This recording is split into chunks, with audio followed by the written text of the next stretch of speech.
Did you know they now make microwave pork rinds? Oh yeah, let's check these out. You know I gotta do something with this. It says take it out of the bag, spread it out, shake it up 5-6 times, spread them out evenly, and put it in the microwave for 1 to 2 minutes.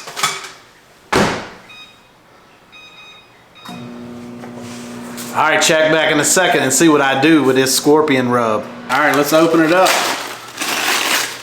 There's the pork rinds. Throw a little scorpion rub in there. Mix it up.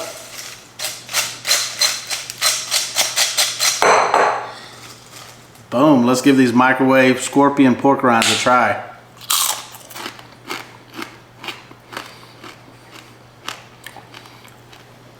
Oh yeah.